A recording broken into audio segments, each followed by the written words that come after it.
Welcome, gamers, to another episode of Final Fantasy VI Worlds Collide. This is a round 6 elimination match between Drulith and Edgeworth in our Coliseum tournament. My name is Boo. With me is Hudat. In the background, we have Brianna Fofana, and maybe it's Naku if they worked out technical issues. And IB Karma is on the Restream team. Hudat, tell the people what we're looking at tonight. Hey, what's up, Boo? Good evening. Got a pretty interesting set of flags tonight. We got 6 characters, 9 espers, 4 dragons as a requirement, as you can see. The leveling scaling is going to be party highest level this time, so it's not going to depend on how many characters and espers you find, but the highest level of the person in your party. So that's going to mean things like experience eggs and whatnot. Can kind of change the math a little bit. There are original enemy abilities this time. We've removed random bosses from fixed encounters, unlike last week. 80% of the encounters are going to be runnable, and this time we only have 30 to 50 of the Coliseum items are revealed. So if you go to the Coliseum, there's a chance that you will be able to see if you bet, say, a potion, that you get a Mega Elixir or whatever. So 30 to 50 of those will be randomly selected. This time we have truly random abilities, so instead of a unique, only one person is going to get slot, one person is going to get runic, now it could be everybody gets slot. That would be a lot of fun. As far as stores goes, they are random tiered shops, and you can't buy rods to break, but you can still buy super balls and elemental shields. So we'll see if we get any good early super ball strats. I know Drew's a big fan of rods, so those rods being off will be interesting, but he loves the super balls. We'll see if he chooses to try and buy some of those. Cool beans, thanks. I'm going to get them on their way, and let's get into this. And off we go. Start the timer here. And there's that matter of the title. I'll take care of that if you want to vamp a little bit here. Hudat? Yeah, the Gao, Terra, and Cyan starts. So Terra and Cyan, you're always happy to see. Gao, maybe not so much, but depends on what kind of abilities he's got. Drew going for the Imperial base there. Good way to start out with Terra. Go loot some of that treasure. Or skip the treasure and go straight for the check, because what do I know? Edgeworth is going to the beginner's hut here in Narsh. Going to loot a little bit here maybe and potentially take on a monster in a box. Didn't see what abilities they have yet, but Gao's going to have 2 abilities, so he has a little bit better of a shot, especially with them being random and not unique. Maybe we'll get something good for Gao here.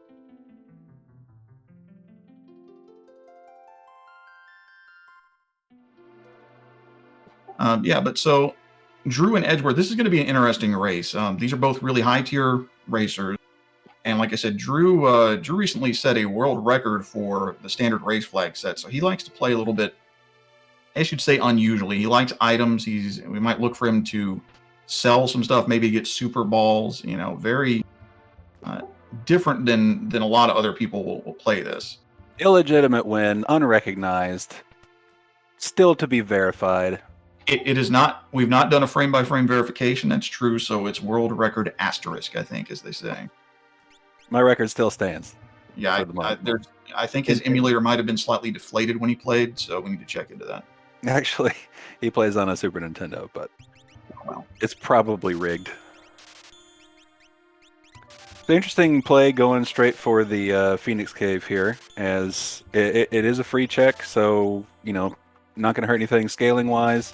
And there's quite a bit of loot in there, so, not a bad play. A little unconventional because it's quite a long check, and we do have 3 characters open for a lot of different, checks to do. So, and not to mention we have that dragon requirement, so the dragons are unscaled, so he's not going to be able to route that in. So this is an interesting play. If there turns out to be a character here, this could be Big Brain. That experience egg is certainly going to help. But I'll be curious to see if Edgeworth even goes for the Phoenix Cave at all with so many other options available.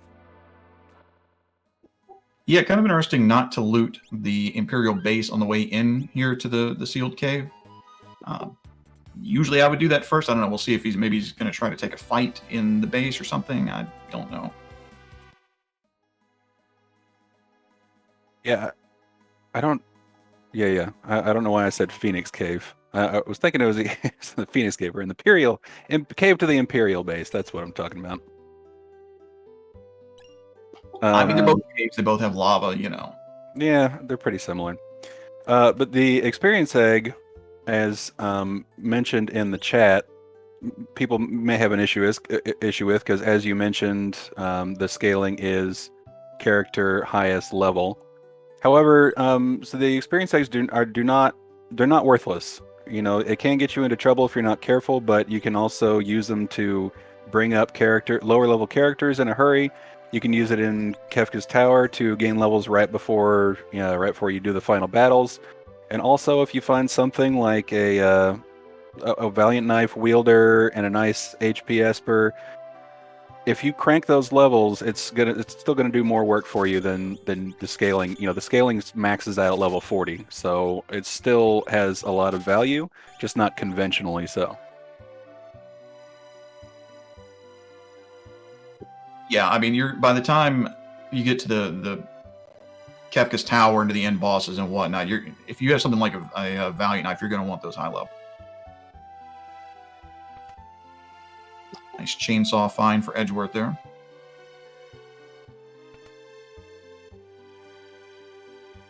And it looks like Drew is going for the Cyan check in Mount Zozo, but he doesn't have enough money. It's always embarrassing. When I play it by myself, I'm embarrassed. I don't know who I'm embarrassed to, but I'm embarrassed when that happens. Yeah, typically everybody's done that once or twice, I'm sure. And whenever that happens to me, I like to just take a quick grind fight because it's almost guaranteed you'll get enough money in one fight. Right, However, if you haven't looted anything or set yourself up, I'm not even sure he could win a grind fight right now. So he's going to have to dip and go sell some stuff. Definitely got enough money now.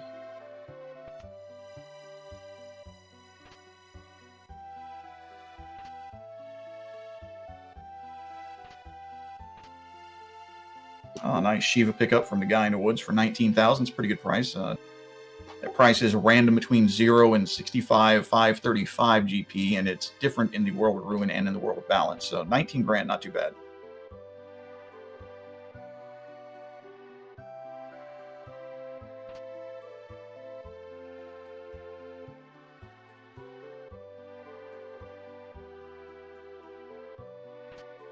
Drew looks like he's on a mission for something. Not sure. Probably looking to try to find an Illumina Ragnarok, something like that.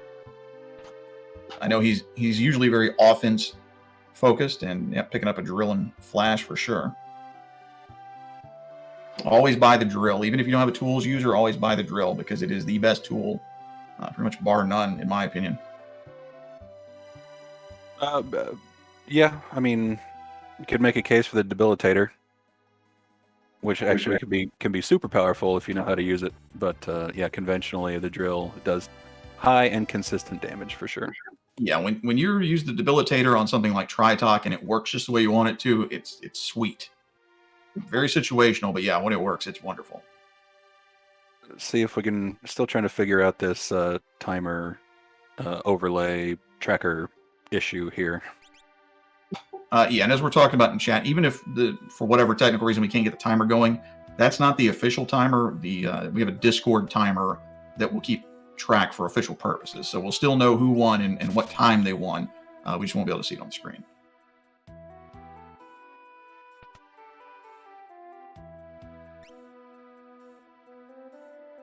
Drew doing a little bit of shopping here in World of Ruin South Figaro.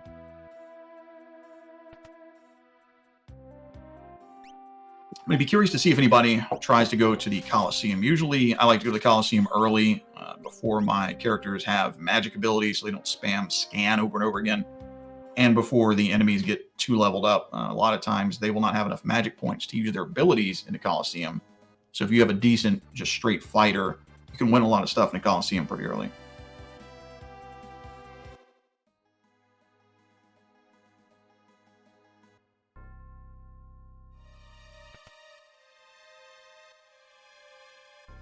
And we see Edgeworth is going to do the Imperial Camp as Drew finds some warp stones. Always happy to see those. didn't see if anybody's found dried meat yet, but you're going to want that. You have 3 characters and you have Gal. This is a good time to do a Velt check.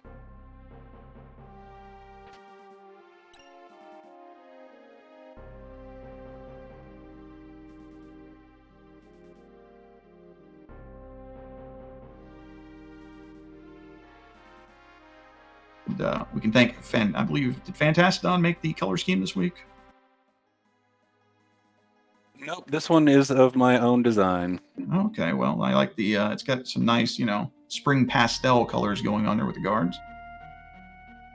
The blue and, if the Rooster Teeth people are to be believed, light red soldiers.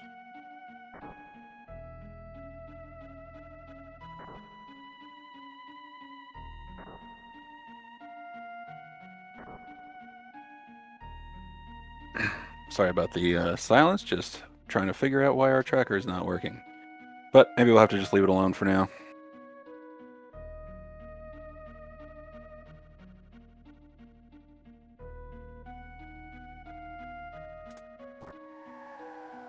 All right, Drew got his money back. Now he's going to do that Mount Zozo check.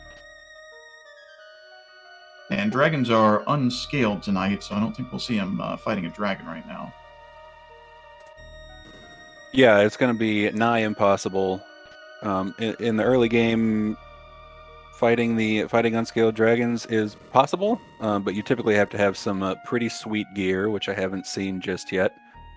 And even then, it takes a long time to kill a dragon with 30,000 HP. So I can't imagine we'll be seeing any of that yet. However, some of them are easily double dippable, so you can come back to Mount Zozo here, and it's not a horrible time loss if you really need to. But I imagine they'll just do the cheap and easy ones, probably finish in Kefka's Tower, depending on the characters they find along the way, of course. Yeah, you always hate to double dip, even though it's not really that bad, especially if you have warp stones. There's just something mental about it.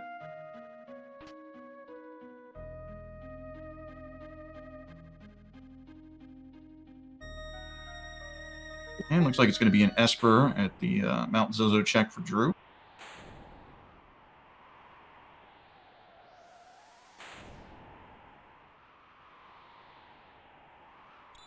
Yeah, like, Keel, we were talking about the experience eggs. They're not as useful, but they do have some situational use. But it is kind of funny to find one just laying around here on a party highest scaling seed. Golem, that's an excellent pickup. That's going to be very useful for calmness mitigation when he gets to Kefka. Strength +2 and a tier 3 spell on that bad boy too. Not a bad pickup.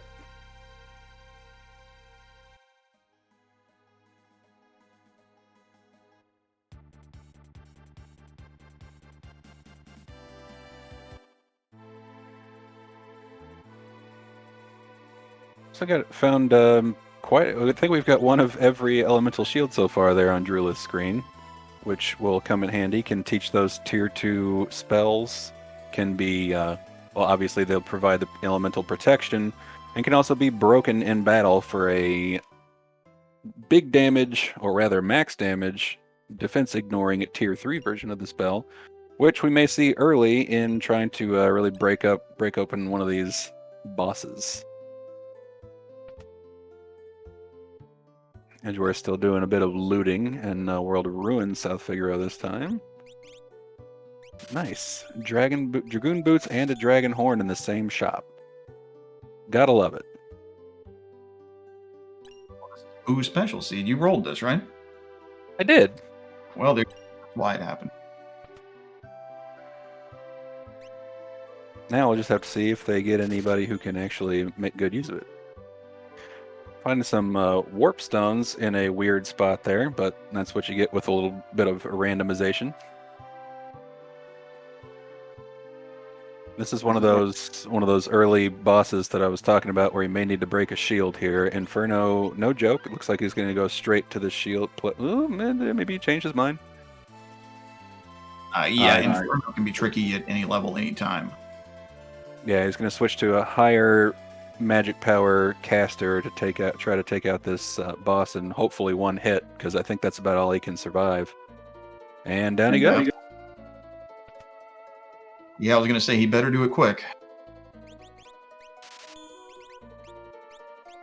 See Genji gloves for sale in that relic shop on Edgeworth screen. Something to keep your eye on for later. But for right now, the probably the most efficient damage boost in the game is buying some earrings for any magic caster. Can really crack a seed open, really increases your damage, especially when you pair them up. I think one of the very few, if not the only, items in the game that can be stacked. Yeah, there aren't many. I don't know if you have a hero ring and a set of earrings. Does the magic damage stack with those two? Yes, the magic damage will, but if you have like an Atlas armlet with a hero ring, that will not. It's just the magic power for whatever reason.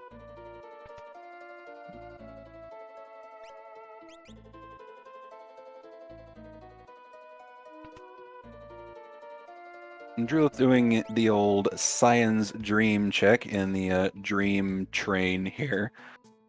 I really like this check because it's super efficient in terms of time. It's 3 checks, 2 bosses, and you can get the whole thing. You can get through the whole thing without barring boss trouble. It only takes under 5 minutes to get 3 checks done. So this is one of my favorite ones. The only annoyance is here is kind of working all these twists and turns with the chest switches and whatnot, but made it through. A small cutscene to go, and then 2 quick checks at the end. Yeah, once you memorize that pattern, it's not too bad. I always hated this as a kid because I take a couple of years between playthroughs and I'd forget it. So once you have it down, it's not too bad. It feels longer than it really is. And as a reminder, I know some people weren't aware of this. At the beginning, you don't have to find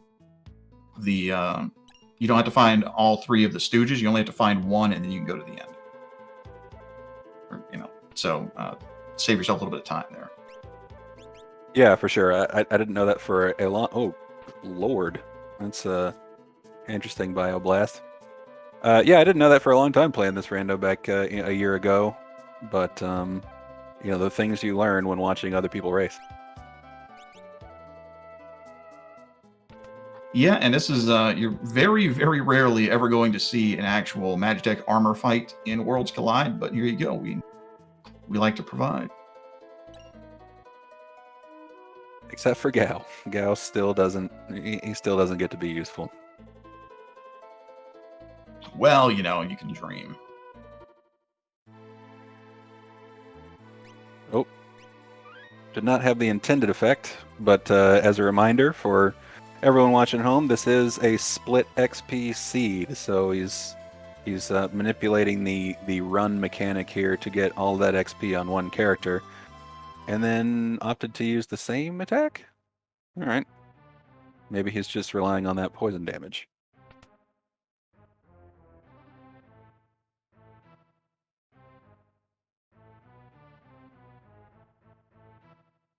Edgeworth going in, checking the auction house. I was curious if we were going to see some early auction house strats here. Question is, does he have enough stuff to sell to make it worth it? Technically, all he needs is 10 grand if he wants to really try his luck for, the the god luck and get that 10,000 GPS per on the first try sort of thing, or just keep resetting till you see it. But certainly not the most efficient use of time. He's probably just making a note of it for later.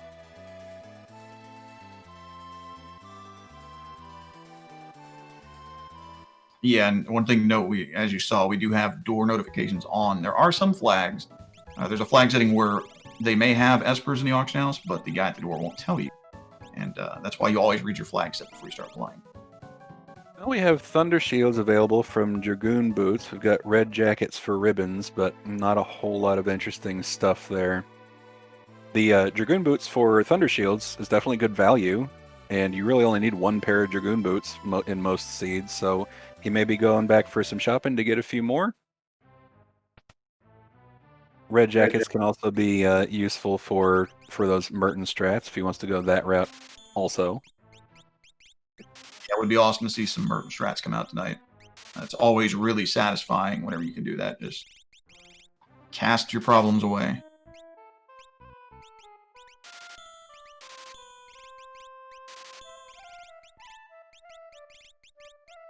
Selling a ribbon, that's something I almost never sell. Ribbon, I like the ribbons at the Kefka fight too much. They can come in handy, but you just kind of have to weigh. I think. Well, he just got himself 90,000 GP, so it looks like he is going to take on some early auction house strats. And yes, you just have to wonder if the ribbon play is worth it. If you've got a nice, good early curse shield, then certainly. Other than that, can save it as a backup in case I have to like reset out of a boss fight for something horrific. But most of the time, I'll prefer damage over a ribbon. Yeah, and keep in mind there's a reason I'm doing comms and not participating in this high-level race. So, well, we'll see if it comes back to bite him. Should be interesting. Drew finding a statue boss early on. If you're going to find a statue, one of the Warring Triad, this is certainly the one you want to find, as Doom can be sort of a pushover if you have the right tools available. I get it. I get it. However, his damage output, not great, and ice is not one of those tools you use against Doom, so yeah, he's going to reset out and go somewhere else.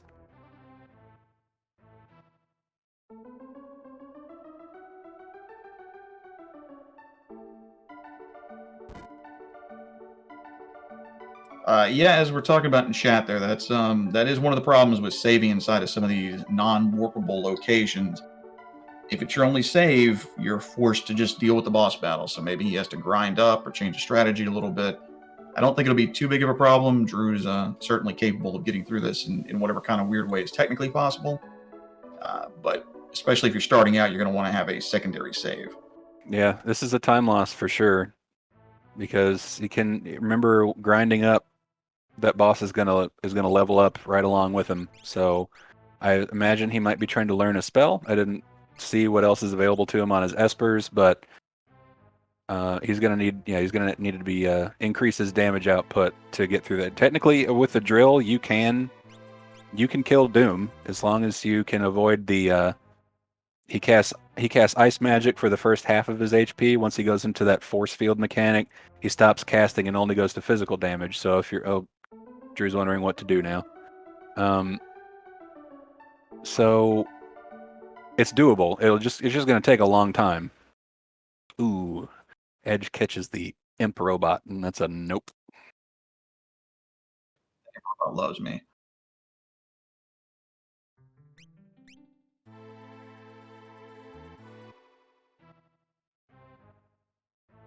Yep. So he got the Ramu Esper from the first one there. See what he gets for the second one. And Javanator raiding with Party of 4. Thank you very much. Appreciate the raid. Welcome, everybody. This is Worlds Collide Coliseum race. Pretty sure you're all familiar with it, but welcome. In case anybody is wondering how many characters and espers and stuff they have so far, I don't know. We're having technical difficulties with our tracker overlay, so... But know that the timer for this particular race is not terribly important. It's good for, to give us reference, but really we're just going for whoever finishes first. So it won't stop us from deciding this race, but apologies for the annoyance of not having a clock going here. Yeah, it looks like according to our tracker, Drew has 2 espers, Edgeworth now has 4, and both of them have 3 characters.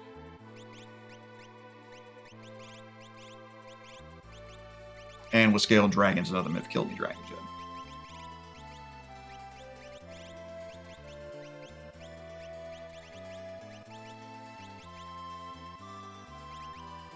All right, looks like Drew's feeling confident. Take on Doom again. And Fire 2 will it's a good confidence booster.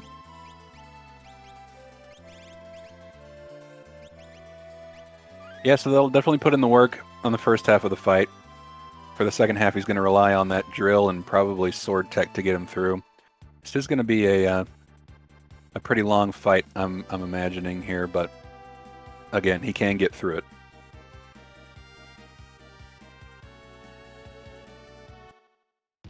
Oh, wonderful. 2 of his characters are frozen. I wonder if does he have Fire 2 on anybody else? Or oh, nope, apparently not.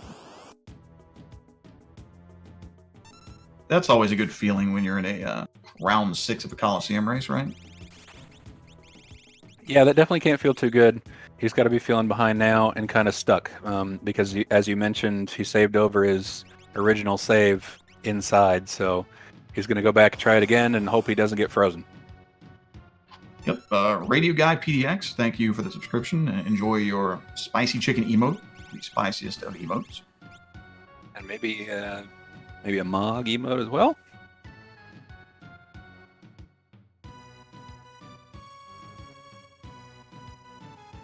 Do we have a mod?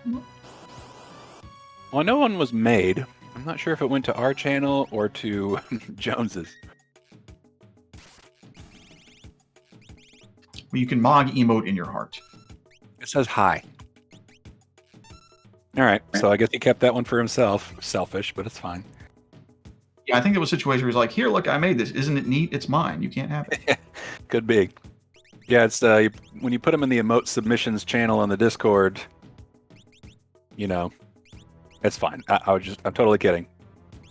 Oh, look, our tracker's working again. Fantastic. Thank you, Karma, for looking into that. Now, I can concentrate on half of what's happening at one time instead of a third.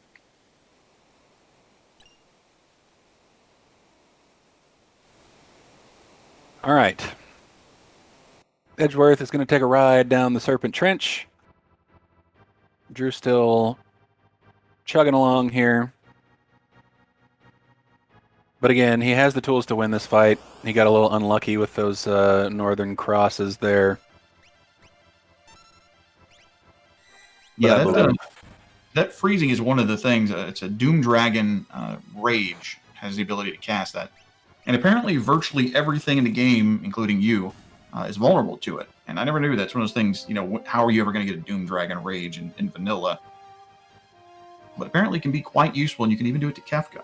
Never tried it, but I hear it's very satisfying. Yep, it's kind of a cheese. There's nothing in the game that is invulnerable to freeze. It doesn't have the greatest accuracy as far as I can remember, but there's no defense against it. So yeah, you can freeze pretty much anything. Interesting that Drew is choosing. Oh, okay, never mind. There he goes. I was gonna say he's choosing not to use his elemental shields to take this boss down, but looks like he's getting with the program here. He's just waiting to get him on his best casters to do the most damage. So now he's into phase 2 here, and he should stop with the magic. So all he has to rely on now is his ability to absorb physical damage. And in the early game, physical damage is not all that threatening. So unless he gets targeted with that demon rush, I have a feeling he'll be okay. Yeah, Grill should help him make quick work of Doom here. We'll see if Edgeworth can take advantage of the of Drew's misfortune here. He's plowing his way down the Serpent Trench, and we did see him. It was kind of right in the middle of talking about Doom and dealing with technical issues, but I did notice that Edgeworth found at least one Esper in the auction house. Yeah, I believe he got both of them, and he has Alexander from the Veld. So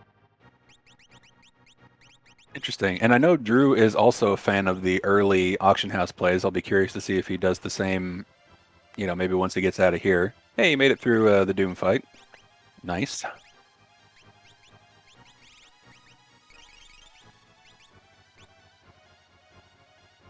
yeah, and in chat we're talking about the Psycho Cyan strategy, which is I don't know exactly how to do it. It's an ability where you can put him into a state where he will just keep auto attacking forever until the thing dies, no matter what.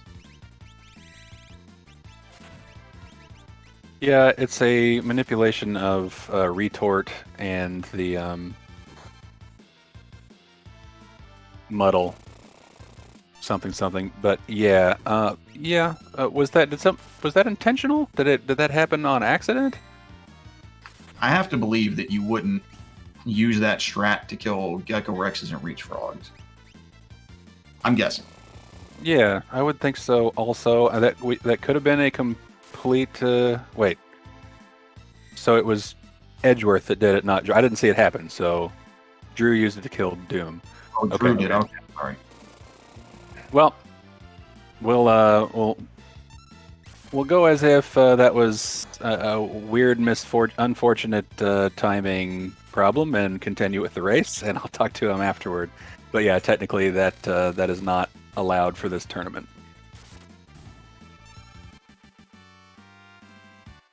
Yeah, I believe it is allowed under standard race flags, which. But anyway, Genji armor is at Mobliz, so not really worth fighting over. Yeah, that's going to be a skip from me, dog.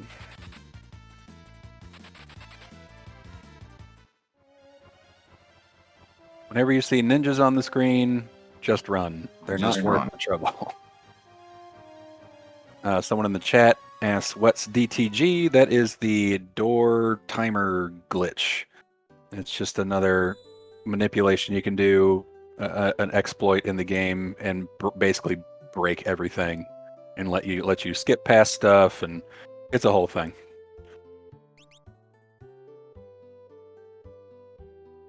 Yeah, it lets you do weird stuff like skip most of Kafka's Tower. Yeah, you can get past NPCs you're not supposed to get past, and anyway, it's against the rules. We do have races where you can do that kind of stuff.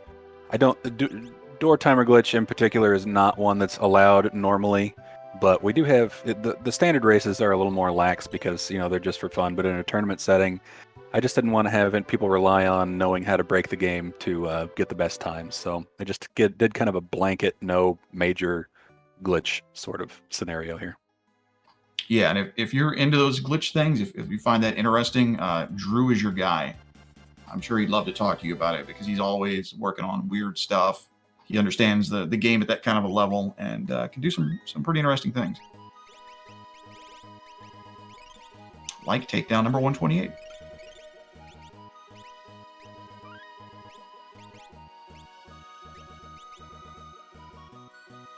It is interesting he chose to hold off. Both of them chose to hold off on this particular check till later, as this is probably, aside from the free checks, probably the fastest one in the game. So it's kind of a quick peek. You see what you're getting ahead of time. So that's interesting. But they're both here and they're doing it. Now we have Sabin and continue on. We've got a nice cluster of Sabin checks right here next to Doma, so that's pretty handy. Yeah, you're always happy to see Sabin. He's, I don't know, probably as far as checks go, my favorite character. Yeah, most of them are pretty quick. The only one that's kind of a hassle is the Phantom Train, but that one has the benefit of being able to peek it before you even do it. So, well, you have to save first and reset at it if it's not something you like. But you've got the Imperial Camp here, which is nice. Technically, if you bring Super Balls, you could just nope out of every fight here and get this done really quickly. And then he's got the the Barren Falls, which is a nice quick one, except with an annoyingly long cutscene at the end. And then Mount Colt, all clustered together. Sorry? You do get a free story heal before that Barren Falls, which can be really nice. True. And there's our famous stray cat encounter, which will come in really handy if he ends up getting Rage.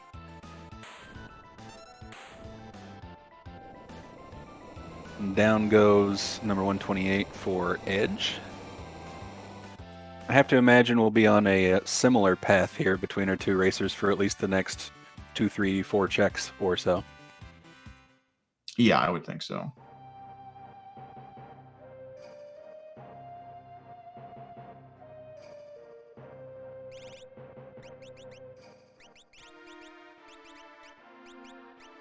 We'll see how long they wait to Mount Colt's check. For some reason, very unpopular.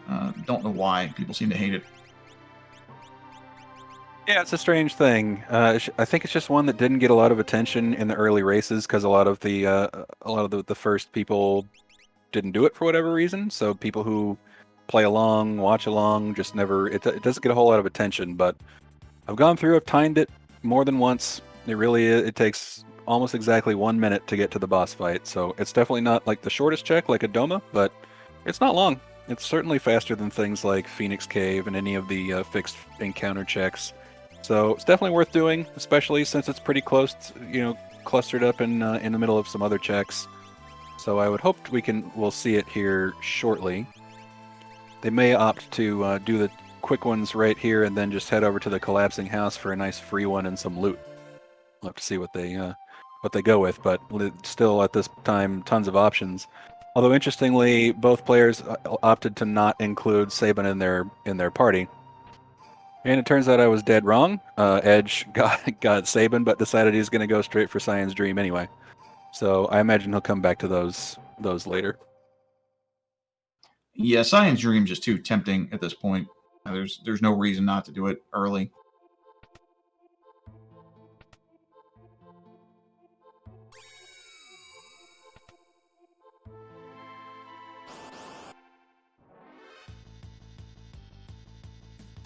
Yeah, right. Kill with sword tech, and it's just like you say, it's the 3 for 2. It's just a solid check to do. The question is, anybody just going to go up and peek Kefka at Narsh? Just go for it. I would have to think not. I don't think it's going to happen. It's certainly possible, but I think with the amount of checks they have available, the only way they're going up there is, well, 2 ways. If they go through every other check first and get stuck, or if they find Mog. Yep. Notice they got a free dragon horn in the treasure room at Narsh there. Always. Yeah, and he's got cat hood for sale too, which is really nice. Oh yeah, cat hoods are great. Oh, especially in a seed where there's elemental shields and stuff available for purchase. Get that cat hood and start doubling up your money. It'd come in real handy.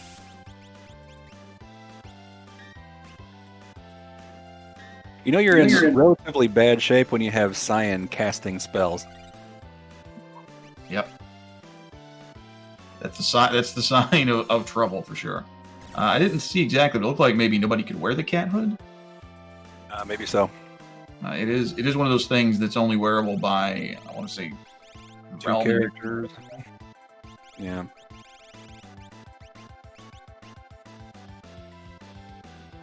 It's another pro tip. Always check to make sure that someone can wear the thing that you're selling everything to buy before you sell everything. Yep, nothing more frustrating than buying like a Valiant knife and then realizing nobody in your party can equip it.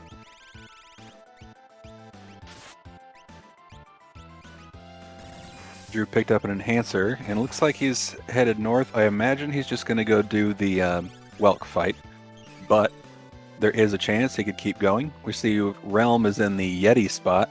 He is going to keep going. They're just proving me all sorts of wrong today. What a champion. Which is good, when these races get too predictable, that's when they start to get boring. So I'm happy they are doing some stuff that normally we don't see. And that Genji helmet is his reward. It's going to feel really good.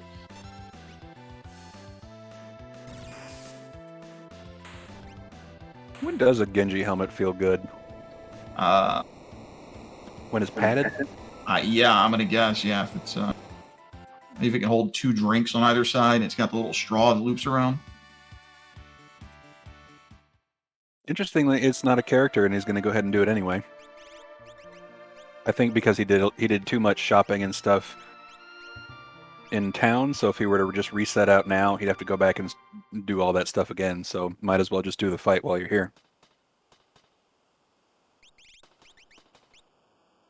See if we can get some good soldier skip going. I have done that one time accidentally, and every time I try to do it on purpose, I fail miserably. So yeah, you just got to get down there quickly and then wait for as soon as he takes his first step, because you won't hit the encounter if they're moving towards you. That's the key. But then you have to avoid the rider at the bottom. So yeah, it takes a little bit of practice. I usually end up ping-ponging around and fighting like 7 things down there. So yeah, does anybody know, is that vanilla behavior when you fight a soldier? That they reappear down at the bottom of the line, or is that a Worlds Collide quirk?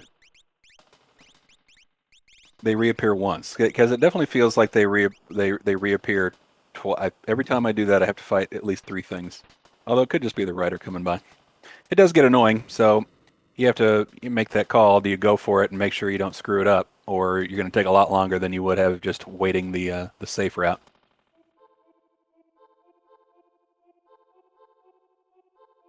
Yeah, I think the rider gets to move while you're still in the, respawning stuck phase. I don't know.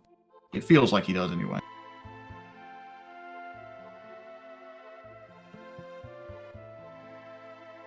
But that's a nice Kieran Esper you got from that, so. Yeah. Fire 3, always good to have. Esper with a couple of cure spells in there too, so this is pretty generous with the magic, which is good. I haven't seen a whole lot of super great gear so far. Except for the greatest piece of gear, the Dragon Horn. But currently, nothing to use it with. Yeah, we haven't really seen any good lances or luminas or anything like that. Only other thing to note, I guess, would be that experience egg, which, as we said, is a little bit less useful in this case.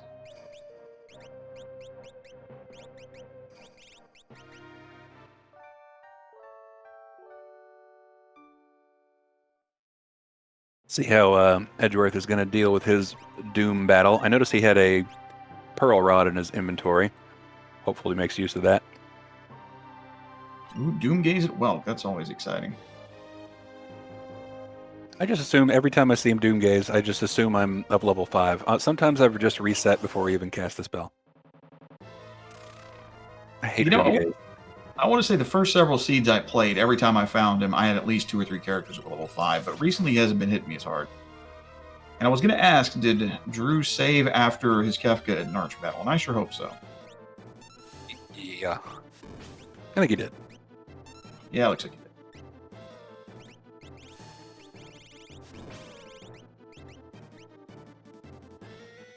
Yeah, last toy making a good point. Experience Egg is good to even out your levels, so pull people who are a little bit behind the party highest, get everybody at the same levels. Really nice.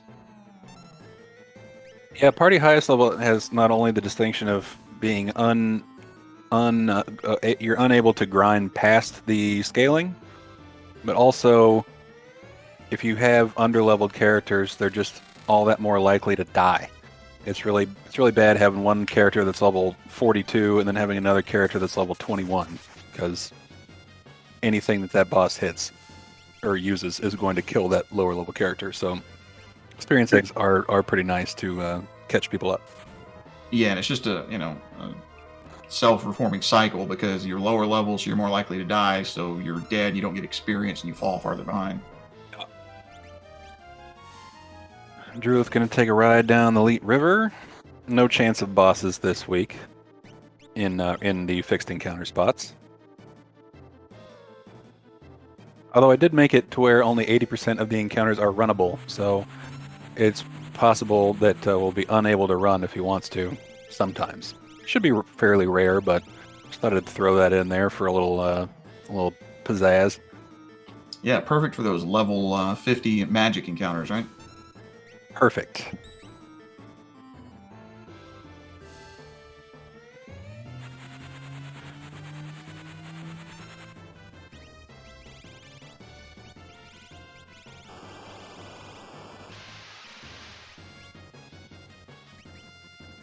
Out comes the Reflect for Edgeworth. Not to mention the image status. But we've got solutions for that. Ooh, kiss Gal goodbye, though.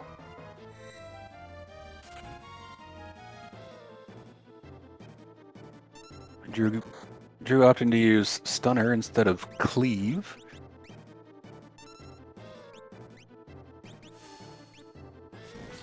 Is nice if you're not sure that you're going to be able to slice everything else in half. It's and a lot of things are stoppable that you might not think.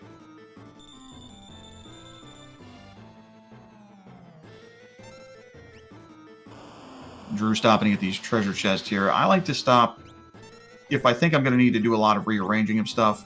But for for the chests here, the stopping in the trench is just not worth it.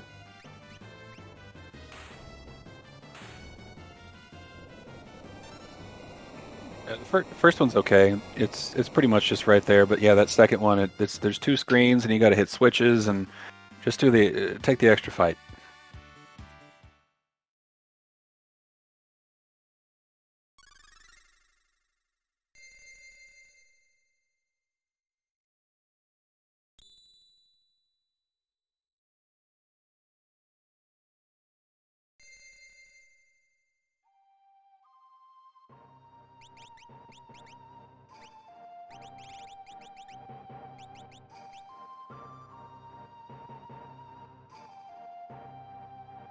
There we go.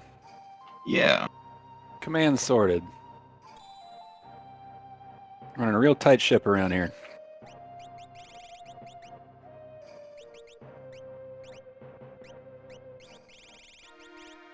So as you can see in the chat there, if you like what you're seeing, you want to play some Worlds Collide or join us on the Discord, there's a link to do so up there. We'd love to have you. It's a really fun game, fun to watch, really fun to play as well. You don't have to raise, and we got a good community, a lot of nice people talking about everything Final Fantasy VI. Definitely come join us, and definitely follow our runners. Like I said, these are two of the top runners. They're legends in their own mind for sure, and both put on a good show. So definitely give them a follow. I would fix the crew command, but I don't know anybody's Twitch. So there you go. Follow people on the crew. Search for their names up in the top left corner of the screen. Join the Discord so you can ask them how to follow them. There you go. I'll tell you.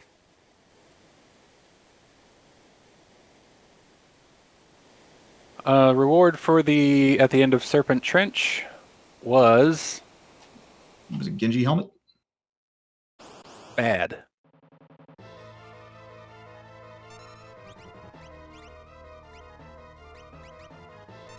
All right, we've got an Atma-looking thing. It's an Atma weapon, free falling down the barren falls there on edge of the screen. Not such a scary boss unless you scale him up and then start taking too long. Got a couple nasty attacks, but I think you'll be able to handle that just fine. Yeah, he's never too bad to see. It's his big brother Atma. That's what you need to worry about. You're gonna go check the old Phantom train. We are surprisingly low, or running short on checks, and don't have many characters here. So it's got to be one of these last. We haven't seen Mount Colts yet. We'll have to see if there's a character lurking here in the train. If not, I expect that's where they'll be. Yeah, it might come down to Leet River as well.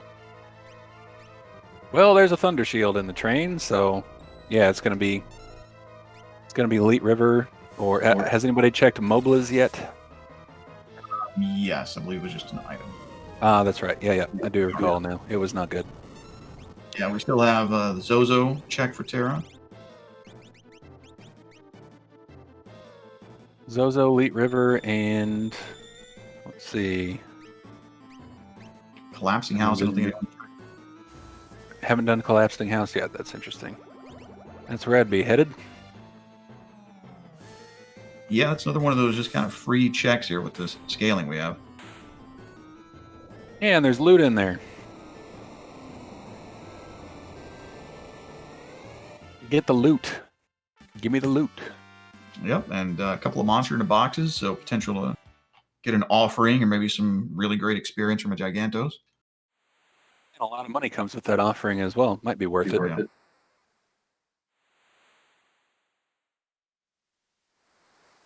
All right. Well, we've reconverged here. The is that a word? Reconverged. We've converged here, and we'll see. It looks like Drew working that Fire 3 spell. It has his offense humming again, and it comes with a Ragnarok Esper at the end of this fight. Let's see what good that do.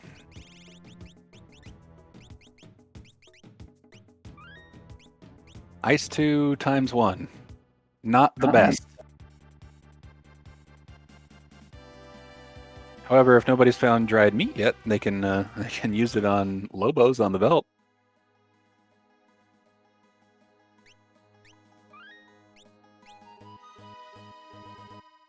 Interesting that neither character has done Collapsing House yet, but I expect we'll see it shortly.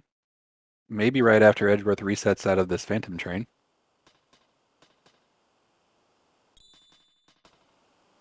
No Thunder Shield fans in the house, I guess. Not enough to walk down that entire train. It's a long walk. It's a whole thing. Got bunions.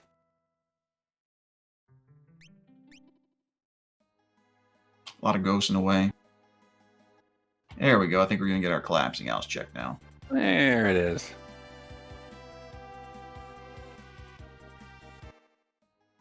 Yeah, like Brianna says, I think an Illumina would be just about the only thing that would make me do that here. Yeah, perhaps. I don't know. I don't know if an Illumina is worth it, to be honest. I guess it just depends on if you've got good offense and you think you're in good position, then sure. But after the situation Drew found himself in the dream, he's got to be feeling behind right now. So I imagine he's not going to be taking many chances with things that take longer than they should.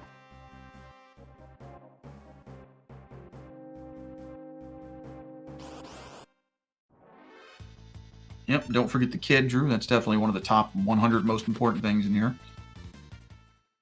It's at least in the top 12. I would say so. Nothing too spicy in the loot boxes there. Looks like Edge is going to reset out of that fight since it's not. He's just looking for that next character. Does not have time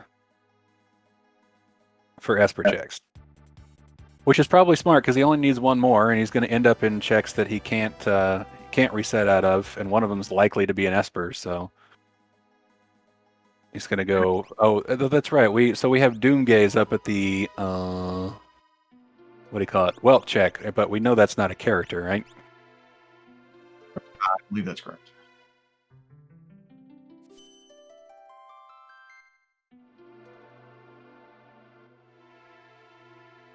Yeah, and that's, it takes a lot of discipline to be in a situation where I can get progress here, but if I reset out and do something else, I can get progress faster.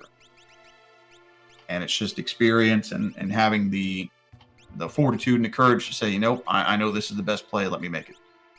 Yeah, the racer's mindset is much different than like the completionist or some such, but yeah, early in the racing career, you want to just do the fight because it might be something useful, or you'll get that extra XP, but in the long run, you're just spending time on something you ultimately won't need in the end. So just reset out, try something else.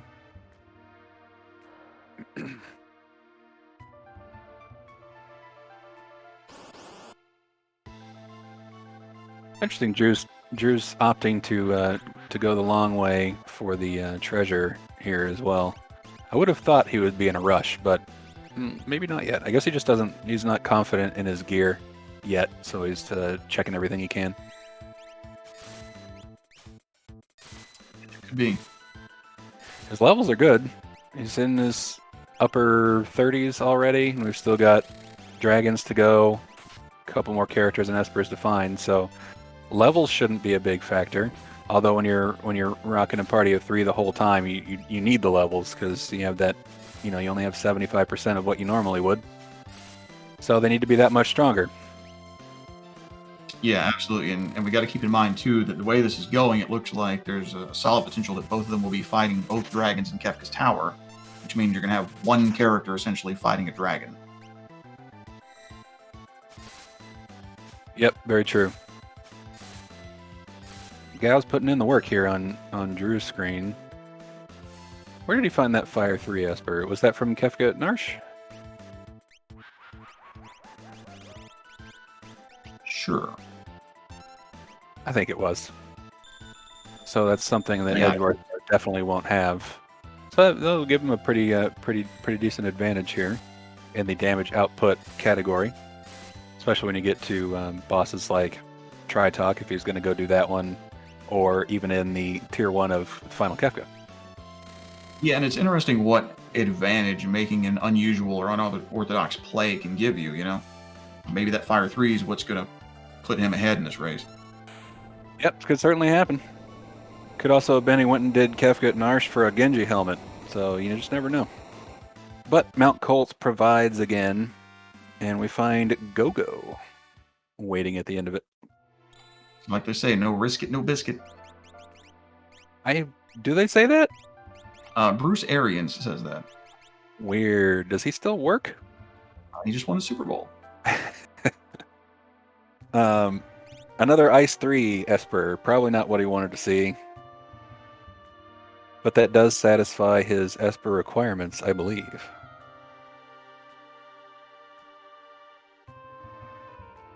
Yes, Cheesenator, but those are cheddar biscuits, so it has a different saying.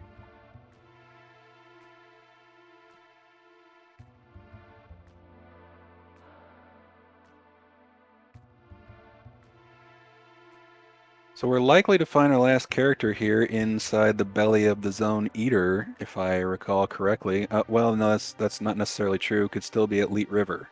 No, that is a terrible, terrible, terrible encounter. Ooh, good thing he has smoke bombs, and good thing that particular encounter was runnable. That could have been bad. And yeah, I was watching, Seto, I believe it was, this morning play, and he kept running into Inox, and not fun.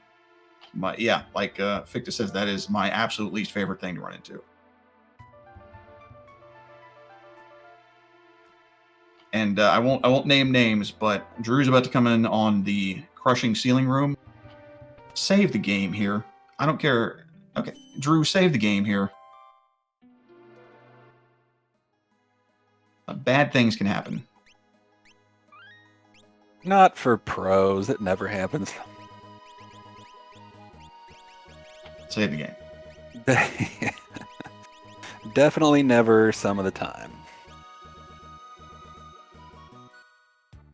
Pretty decent loot there in the Stomper.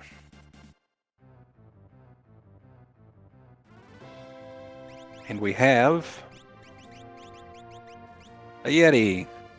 Right. So now we know the Yeti holds Realm.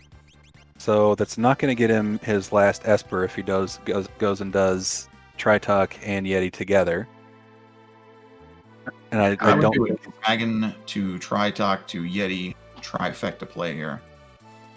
Right. So that's what I was going to say. It normally is a great check to go do, and I imagine he's going to do it anyway because he needs the dragon.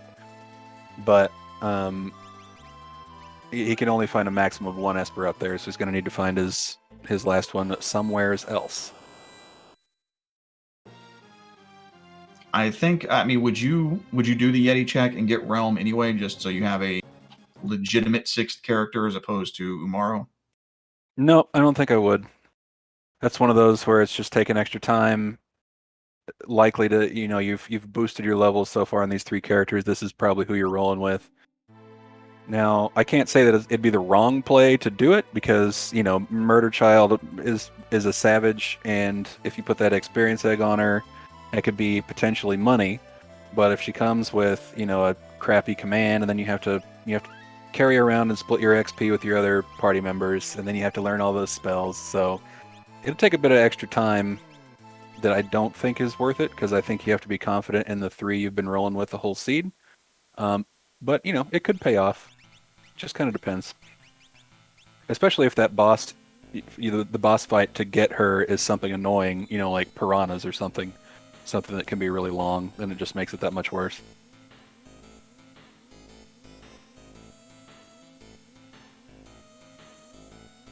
And we're going for dragon number 1 here.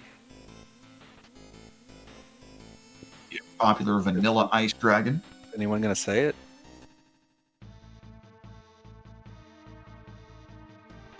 Anyone? There it is. Thank you, Brianna.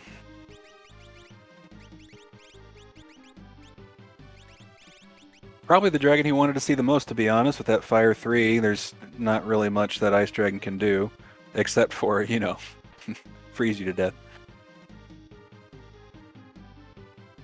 Aegis Shield, not a bad pickup, but I think shields have been fairly plentiful in this seed.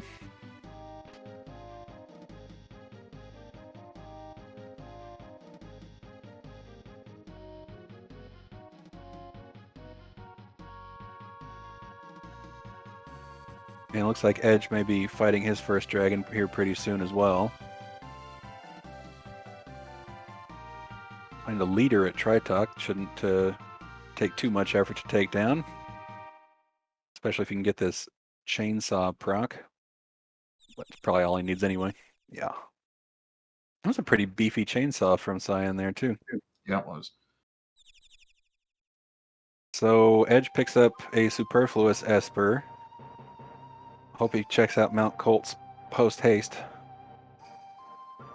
But again, like Edgeworth comes from the the first batch of racers who aren't used to doing Mount Colts for whatever reason, as we were talking about earlier. So he's got to be almost out of checks at this point. So I imagine we'll see it pretty soon.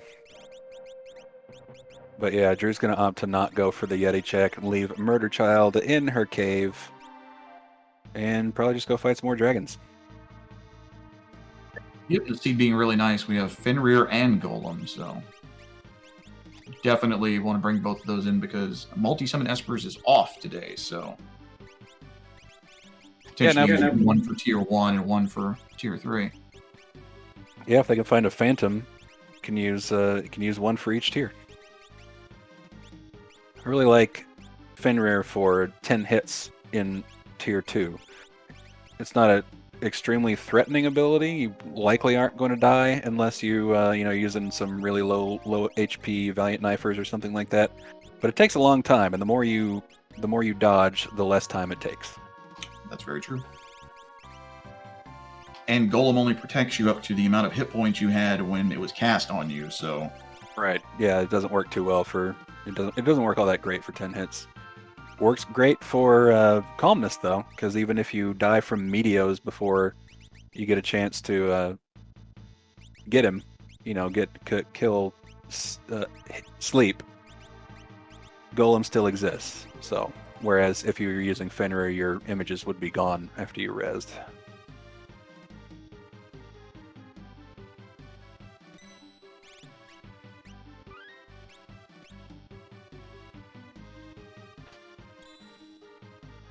Looks like Edgeworth chose to put Sabin in his party, so now he's leveling up a 4th. But his levels aren't near, or they're not as high as what Drew has. I think Drew's gone through a couple more bosses at this point, but Edge's level's not looking super hot right at the moment. Yeah, that's interesting. Yeah, I guess he wants some insurance for Kefka's Tower, but again, like now you're splitting it. You're splitting that XP and not getting as much for your main 3. So you pay a price one way or the other. Hey, finally found that Arlance to pair with a Dragonhorn now, though. That'll be fun.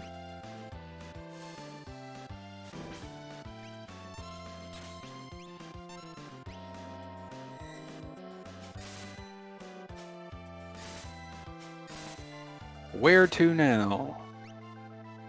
I believe that's the second dragon for Drew, by the way.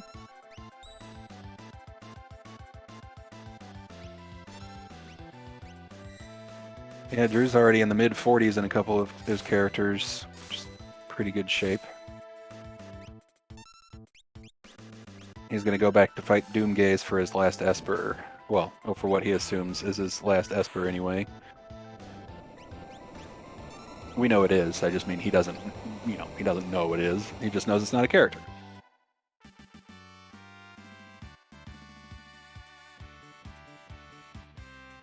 Or he's going to sell everything and go, I think he's going to buy some shields. Yeah, probably. Oh, I know he already has one and he's using one, but every time a Dragonhorn gets sold, my soul just dies a little bit. I wasn't going to say anything, but I did notice. It's about poor Boom. Yeah, he's not gonna go after Doomgaze after all. Yeah, it probably end up going to the auction house. Maybe he is, and he's just gonna save it first. Make up your mind, Drew. Get me somewhere. Nope, Come on. he's out. Yeah, I think.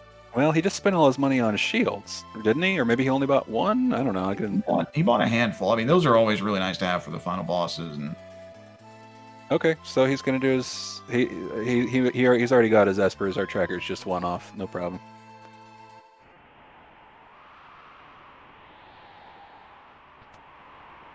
Edge about to be disappointed in Moblas.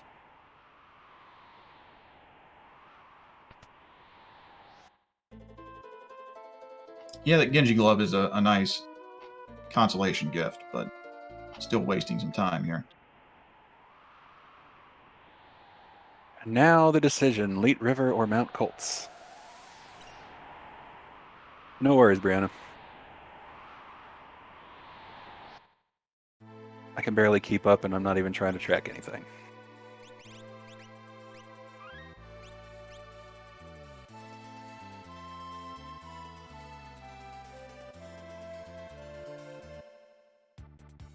Yeah, what makes for a fun watch often makes for a very difficult track. Yeah. Although we did see quite a bit of divergence in this seed. Oh, we're going after the Zozo play. I forgot about Zozo. Hopefully, I hope it's a character.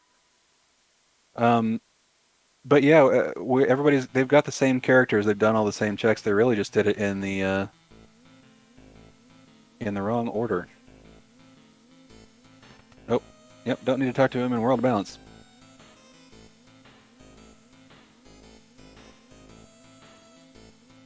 Blastoid with the Future Vision, seeing that coming before it happened.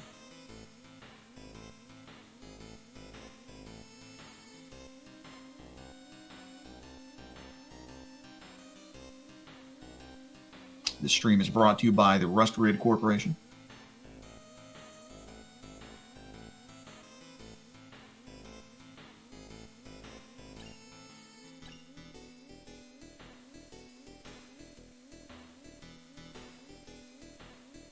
It'll be interesting to see if this is a character, because then we will get our final route divergence in the last check for Edgeworth. But so let me ask you this: while we're everybody's walking around, you're a top tier runner. You know this game very well. Whenever I'm in Kefka's Tower, the people to the left, I always wait until the path is completely open for them to go all the way to the end. But everybody seems to sit and park them in that middle room. Is that better than waiting, or is it just force of habit? I don't think it's better. It's just that's the one you start on, so just get it over with. That's what I think anyway. I think it'll probably save you about 1 second if you just skip it and go do open the path first, because then you don't have to do more skipping around through parties to continue party number 1. But I don't think there's a big time save either way. If there is one, it's probably negligible. But yeah, I think in terms of just party swapping efficiency, it's probably more efficient to start with party number 3, and so you can line up the switches better. Hey, there is a character in Zozo. Probably wishing they would have checked that earlier now, but we will see our first bit of divergence, our true path divergence here. If he can grab a quick character out of Colingen, then he's still in this race, because he'll be in relative go mode. Just got to kill one quick dragon, which he needs to do anyway, most likely.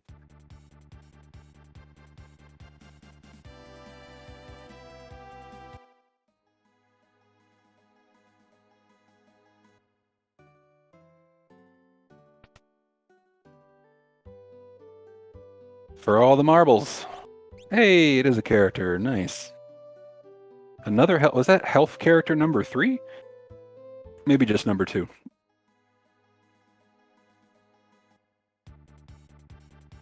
It's the only time you're happy to see Mog is when it's the last character you need. I like. I don't mind starting with Mog. Like if you had a Mog Terra start, is pretty nice, because then you can do that cluster of checks in Narsh all in one go. Plus, Mog's check is free, and then you get to check Kefka at Narsh when you normally wouldn't. So it's not all that bad. Plus, he's guaranteed to hold a lance, which I like. Yeah, I joke. I don't particularly like Mog, but he's been really good to me in the last several seeds I've played, so I'm warming up to him a little bit. Yeah, his stats are middling. Not a great character, but certainly better than the Yeti. Yeah, and we're seeing part of the fun with Poltergeist here. He likes to stop you, and if you don't unstop yourself, he will blaster your stopped character, which is not great when you have only Go-Go left. Well, that's a slight setback. If Edge can get a move on, he can make up some ground here. But again, his level's just not good.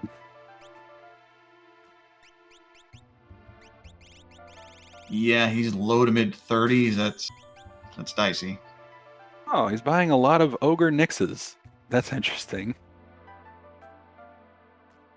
I guess he didn't notice the shields for sale in this very armor shop.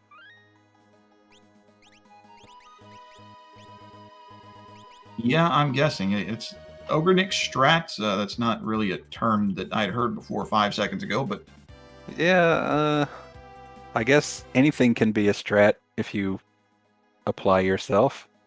well, if he wins, he's a genius, right? Rather be lucky than good. Yep.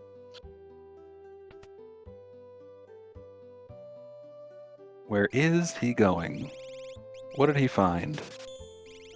Maybe he did find more shields somewhere that he wants.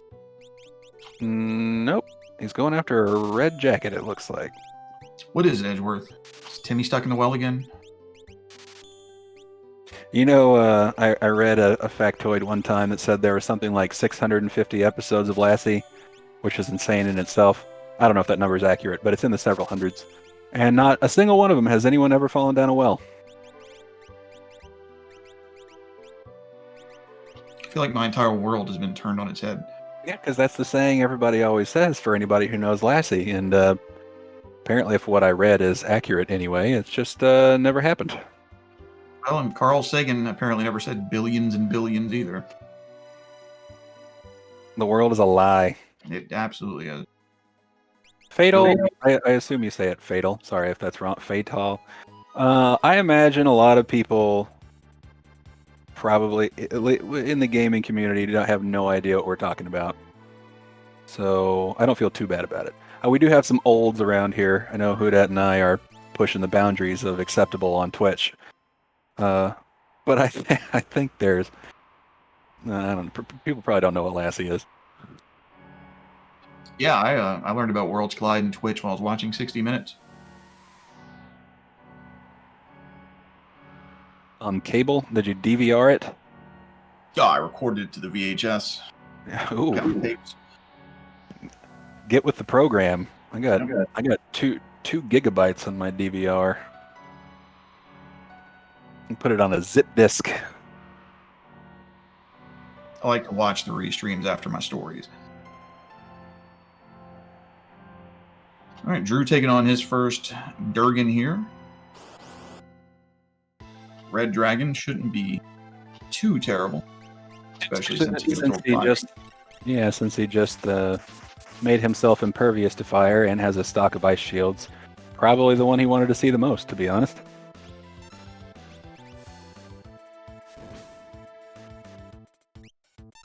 Ooh, look at that samurai fly. Now, does he use an ice shield for the last hit? Or he's going to jump?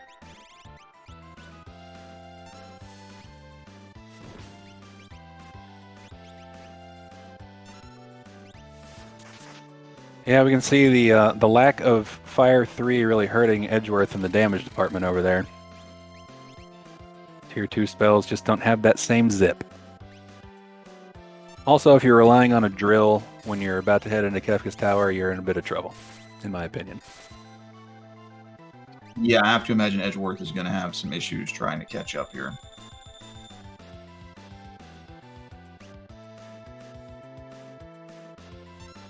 But we'll see. Crazy things happen. I'm sure you know better than anybody. Just because you get to Kefka before everybody else doesn't mean that you're going to win. Tier 2 does a lot of fun statuses that everybody loves. I definitely never get my entire party frozen several times in a row.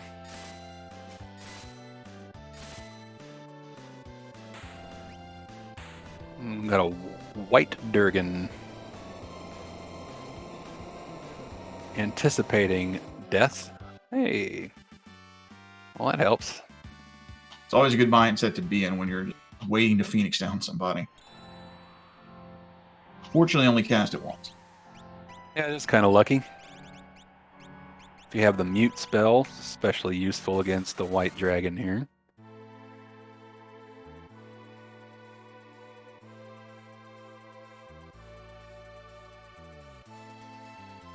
Only whenever you mix it with vodka, Tara.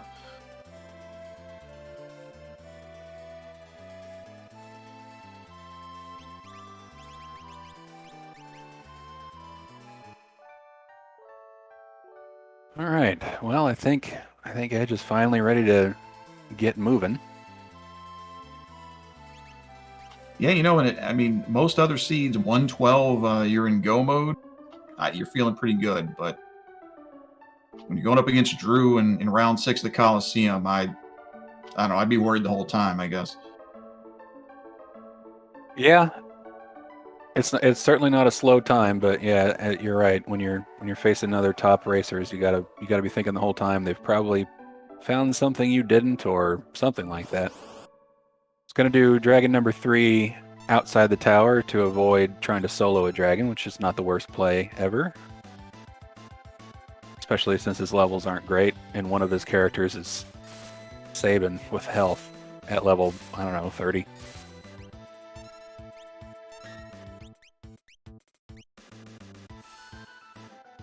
Yeah, Drew's in good shape here. His damage output is good. His levels are good. Shouldn't see too many problems. We've already seen a lot of the nastier bosses. Let's see, does he have the ability to take out a Magimaster? That's pretty much the only question left. Just depends on what character hits it, of course. Well, in my mind, you open up with a Ice Shield to get quad 9 damage, and maybe you drill him down. Yeah, if you run into him on a character with drill or sword tech works. I know Edgeworth has the meteor spell, but I don't know if Drew found it. You'd think he would, because I think they did all the same checks pretty much. Yeah. Except for Kefka and Narsh. I don't know if any of them have Flare, but Flare would be a good way out of it too. So probably yes. Yeah, I haven't seen Flare yet. But there's probably a better chance that he doesn't even see Magimaster than sees him, so probably won't have to worry about that anyway. I was going to say, I think we're due for some Ultra spam.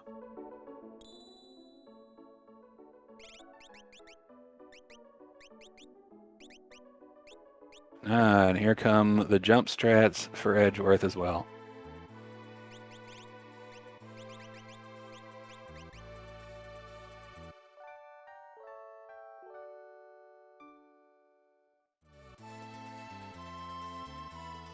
Just jump with him, why not? Is he fighting Crisscross? I mean, Cyan and Gogo are basically twins, right?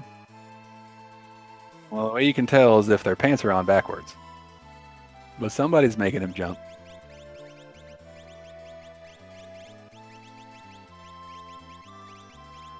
Excellent, culturally relevant reference there. It was on brand. We were talking about Lassie and Beta Beatings.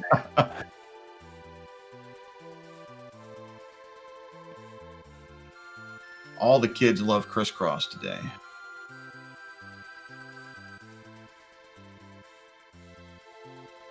Couldn't quite take out Narapa before he got to the Condemned. That's my favorite thing. My favorite thing in this game probably is killing Narapa before they get to the Condemned. It's really satisfying, isn't it? What were you going to say? I was just saying, it looks like the bosses here for the statues are not too nasty, like we were saying. We've seen a lot of the bad stuff, so. Yeah. Seen a lot of the bad. Yeah, it was just the only thing left that I think would even possibly give him trouble was Magimaster. So there's only 2 chances left. And we've only seen, one Ultros. We haven't seen a Tunnel Armor or any of the pushovers, so I'm probably in pretty good shape. Yeah, this reminds me of the heady days of my youth 6 months ago, back in the 0.8 days, when the thing to do was to have truly random bosses on, so you could have 15 Magimasters, just all in a row. I'm going to guess Haydn for the next boss. Oh, well, I meant for the last boss.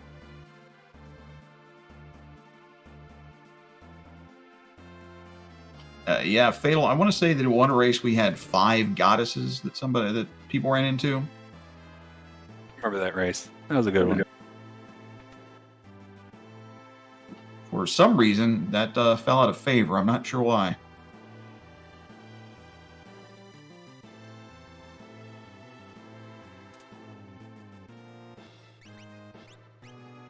Yeah, I'm not a big fan of the of random bosses myself, simply because I like to make sure we have variety, and I like to be able to count on if I've killed Doomgaze, then I no longer have to look at my levels ever again.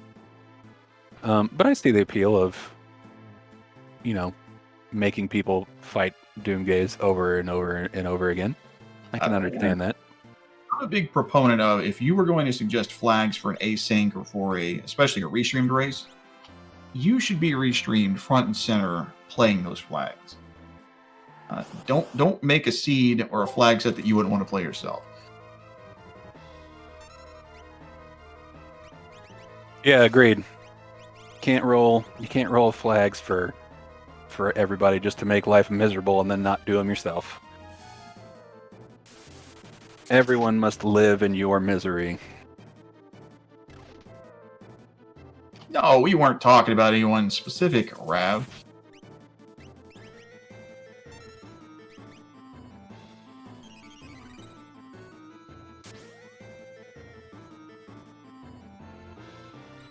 Yeah, miserable company, and always eat your own dog food.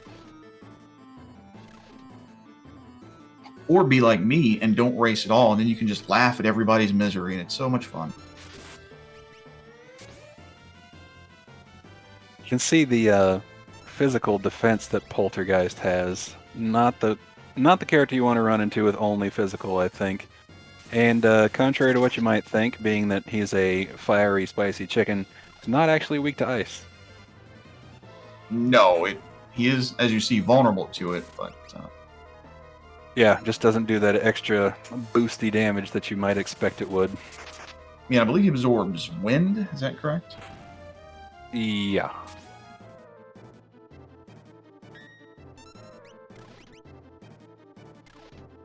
I think bio works on it. Is he weak to poison? Is that what it is?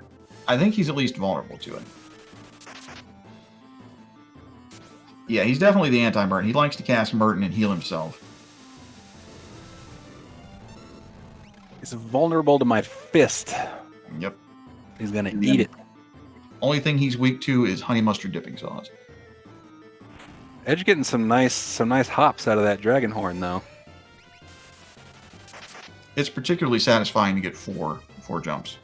Ooh, I love it. Especially against one boss, not multi-target. Bye, Sabin. Oh, Sabin. Since when can he do that? Where did he take damage before? He must have put on an ice shield.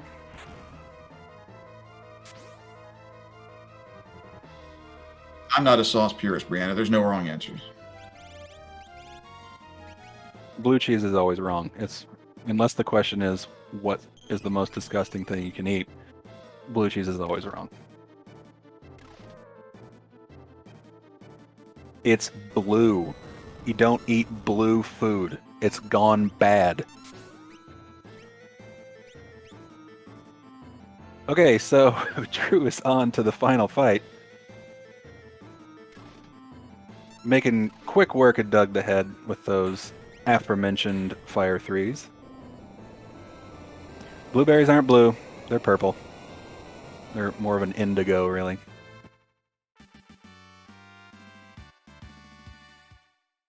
Yes, the food color wars were the deadliest in history. So Drew here taking on the first tier. You always want to take out the head first, and you can use instant death on the long arm there. If you do not take it, if you leave the head till last, it will counter with Quake, which is always terrible. So don't do it. I think you should do it.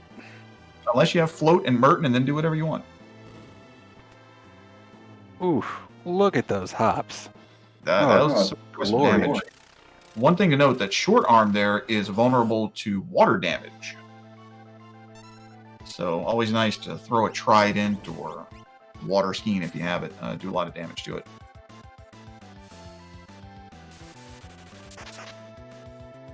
Headed into phase 2, everybody's favorite phase. Tiger, the most annoying of the 4 targets, can zombie you, can freeze you, does all sorts of stupid crap. Tools in the middle is vulnerable to instant death. Magic on the left only casts magic and can be silenced for some reason. They decided to make that vulnerability when programming the game. And Hit on the right only does physical, and you can stop him. So really, by the sound of it, you'd think it'd be easy, but they're always throwing curveballs at you somehow. Yeah, if you have everything lined up just perfectly, you can really power through this fight. Again, either with Merton, Merton, you just kill everything and live through it. This is one of those fights where, if you have, say, a Valiant Knife and an Offering, you need to kind of be careful about how you kill things. You don't want to kill Hit and Magic too close to each other, lest you get quartered and then 10 hit. Oof. Haven't seen that since my rookie days, but it'll never leave my memory. Keith in the chat says, I believe Tiger only freezes, Boo, which is how I read it. And I was like, wait a minute, no, I'm certain he does more than freeze. And then I realized what he was saying, Tiger only freezes me, which is probably true. I get frozen in this fight every single time, and usually at least 3 out of 4 people. And we have video evidence. It is just the worst. At least on my record run, the only character that didn't get frozen, who I think was Cyan, happened to have the fire spell. I don't know why, but that came in handy. Luck was with me on that one. Yeah, for those of you who don't know, if your characters are frozen, you can cast a fire spell on yourself or Merton or anything fire related, and it will unfreeze them. Just make sure you don't kill them. Honestly, I say kill him, even if it's easier to revive somebody than just wait for that freeze to come off. You can just sit there and do nothing for 5 minutes. But You yeah, know you're not you wrong. can get yourself in a lot of trouble with the dead party members too. Some people just reset altogether if their whole party gets frozen. I'm not in that camp, but I get it. Manually resetting out of a final Kefka fight, that's rough. That doesn't Been known to happen. Mentally. Look at all those spells Drew has. This is comical. Except I don't think he has mute. Wonder if he has Doom. Do we have any? Oh, he already has Cleave, so no need. More of the hops. The Dragonhorn RNG is generous this seed. I like it.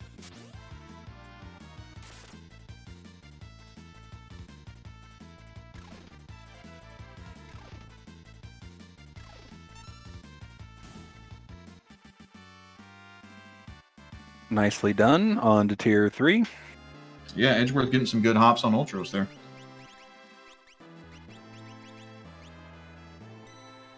Looks like he finally caught up in levels, at least into the not caught up with Drew, but caught up to a usable level here in Kefka's Tower, thanks to that experience egg.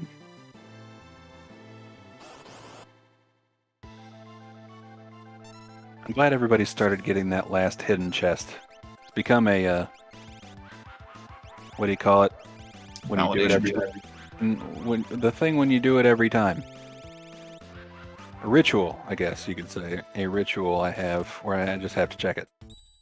If I need things or not. Yep, the only other one I know of is in Link to the Past. There, the final chest after you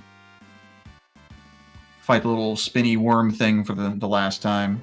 There's a little chest there. If you don't open it, your run technically doesn't count. I think I've heard validation chest before somewhere, probably from you. But no, that's not what I was going for. But I get it. It works. I'm fine with it. Let's move on. We'll talk about it in the car.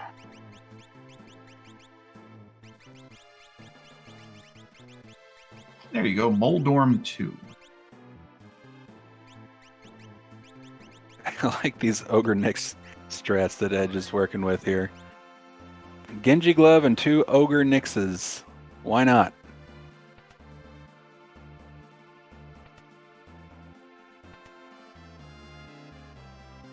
Guys, I'm a boomer. I don't know what any of the words you're saying mean.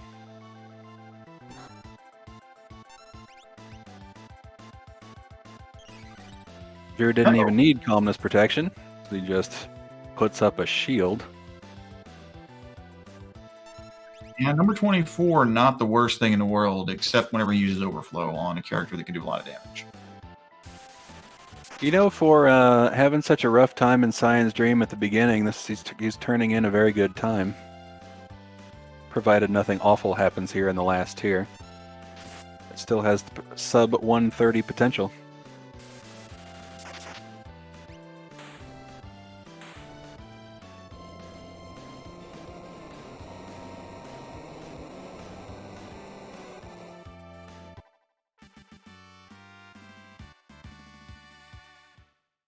That's okay, Brianna. That's the only timer we really need.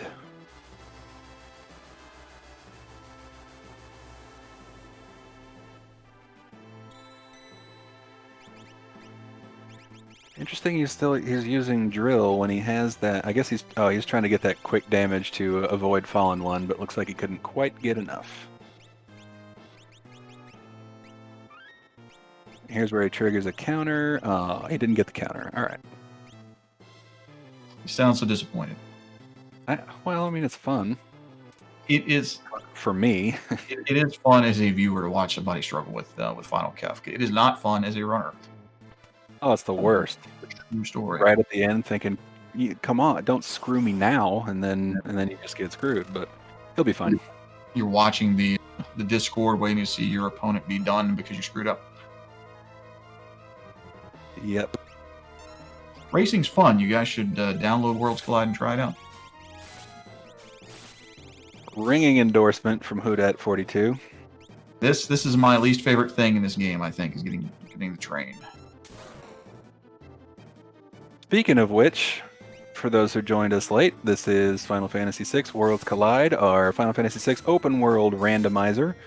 We are in the midst of, well, I guess nearing the end of the Coliseum tournament, a 1v1 bracket-style challenge, which I don't know if we have a command for that, but I'll just paste the bracket where if you want to follow along.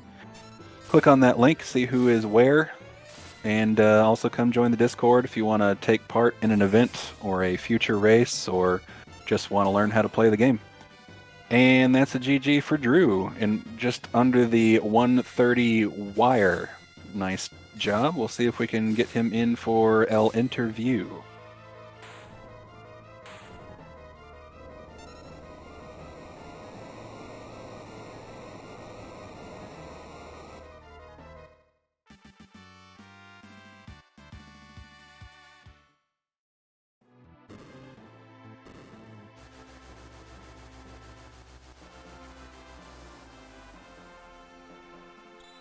Okay, and there he is. GG's Drew, nice job on the finish. Thank you. According to our timer on Restream, you got the sub 130, so good job.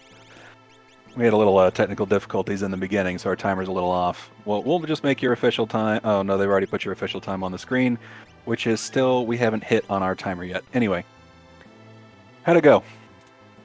That was a hard seed. Yeah, we noticed a few struggles in the beginning there. Yeah, just really mean Cyan's Dream boss to have there. Doom's pretty much only hard in that particular instance. When you find him early on. Regret saving over your original save, or were you going to work it out no matter what? Oh, I knew I wanted to keep going. I knew I could beat him. I had Fire Shield, so it was just a matter of learning Fire 2 for the first phase and then breaking the shield for the second phase. How happy were you to see abundantly available shields for sale?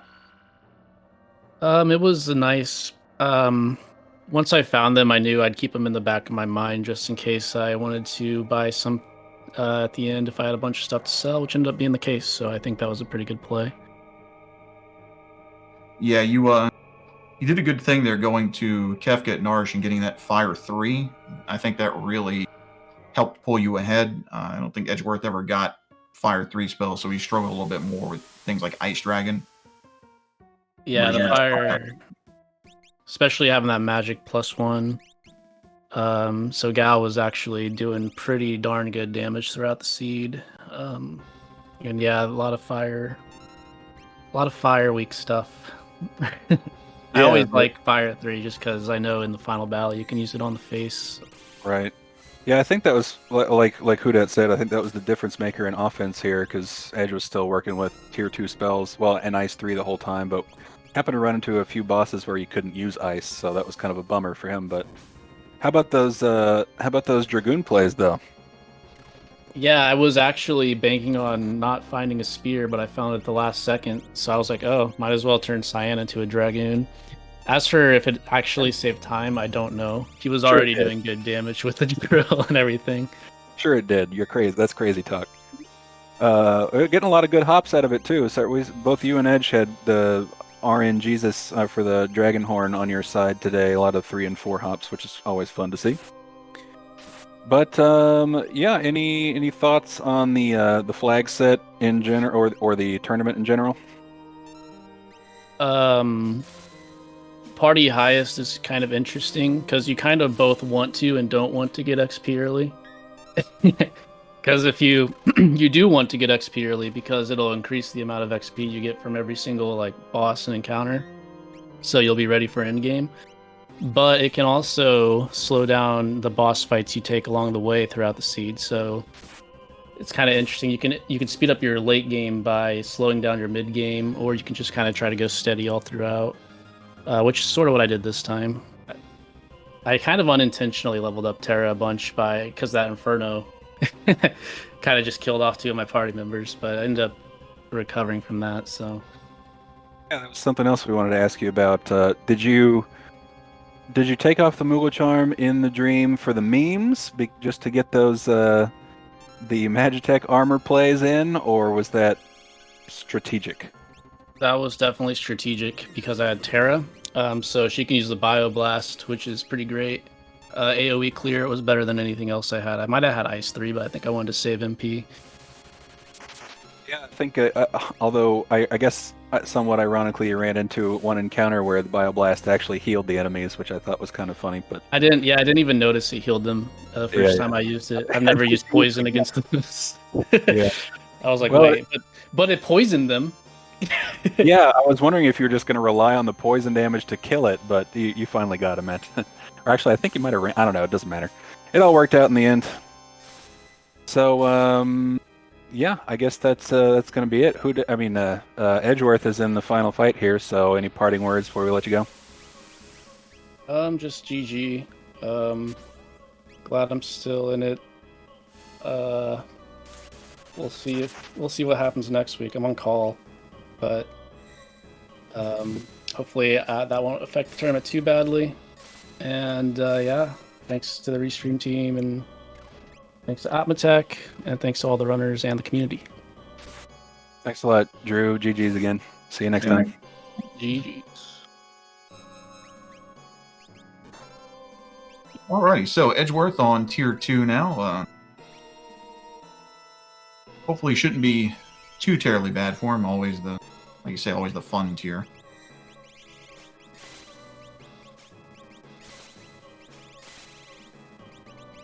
Looks like Sabin doesn't have any weapons on.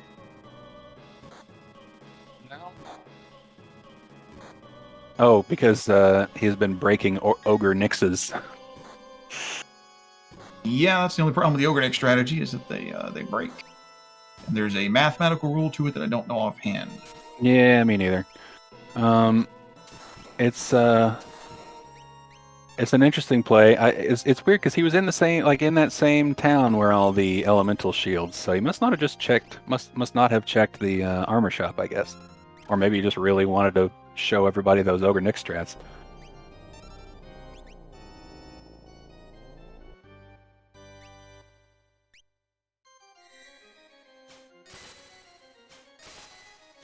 A little bit of quarter damage there. Just a touch.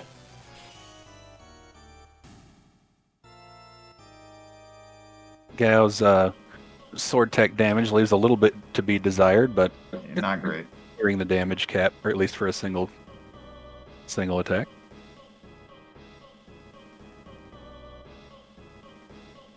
On to tier 3, we know we have plenty of calmness protection, so now is just the question, can we do enough spike damage to avoid all the meteos? And he's going to have a rougher time with it than Drew did, for sure. But this might be the place where we see some shield breaking. Yeah, absolutely. Unfortunately, just opening up with a Pearl Wind. Better than Merton. Although I think he set himself up for fire protection anyway. So. For some reason, I tend to get W-winded at least twice during this fight. Which is always fun, right? Because Meteor. Yeah, gee golly, I hope we see it, because I want to ask the chat what that W stands for. But I'm not going to ask you unless we see it. So I don't want to hear it unless it comes out.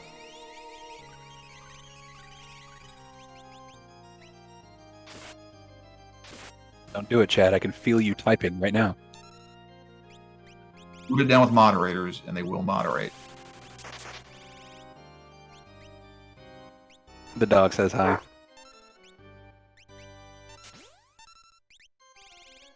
Fenrir is ready for tier 3. I think that one's Interceptor.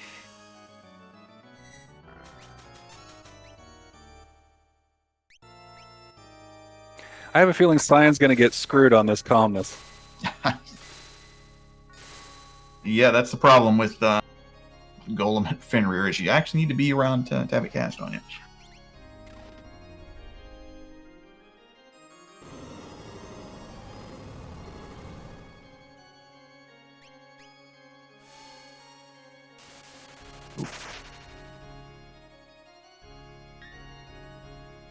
All right, let's see. Survived one. Ooh, nice. You got lucky, man. Fate was on your side. Benefit there with Golem, because that does 0 damage, you can get hit with it twice in a row, and it'll be okay. If you use Fenrir, that could knock your image off, and you can get hit with it again, or if you have life 3, and you could still die. Yeah, I was using Golem, not Fenrir. Cyan was fine the whole time. Right, as I say, yeah, that's why Golem's much better there. For some reason, I had it in my head that I think because we were talking about the dog. That's why I had it in my head. He used Fenrir.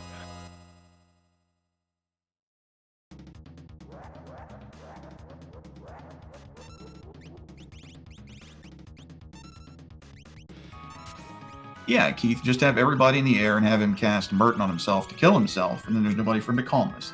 I don't know why people don't do that every time. Turn on scaled random, and that could probably work.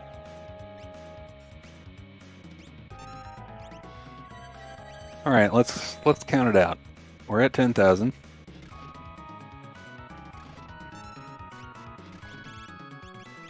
$14. That's probably 19. 23 plus 20, 28, 5 or so. Nothing like a math test on a Friday night.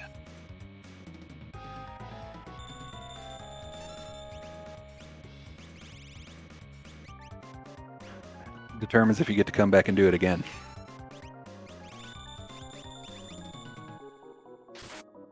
I already forgot what number I counted to, so good luck, Edgeworth.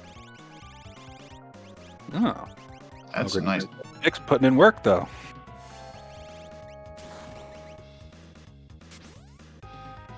That's about 52.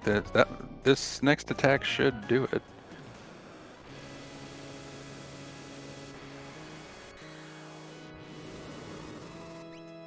Saved by Dragoons once again. Never mind. Saban's going to ruin all the fun. And he broke it. Nice. All right. Math for Edgeworth.